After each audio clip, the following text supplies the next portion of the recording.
الأمراض التناسلية. أهلا وسهلا بيكم، أنا الدكتور جمال الحداد. في أمراض معينة في التخصص بتاعنا اللي هو الجلدية والتناسلية منسية جدا ومحدش بيتكلم فيها، ودايما الناس قاعدة تتكلم على الفيلر والبوتوكس مع إن الموضوع ده مهم جدا لناس كتير، وهي الأمراض التناسلية.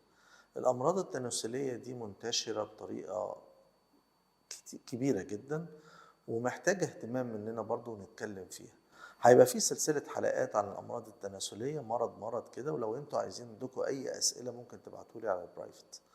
بداية الأمراض التناسلية بتنتشر عن طريق التلامس الجنسي، وممكن يعني في بعض الأمراض ممكن تنتشر مش لازم يكون في تلامس جنسي، ممكن يكون عن طريق الجلد أو عن طريق الأغشية المخاطية أو عن طريق السوائل بتاعة الجسم.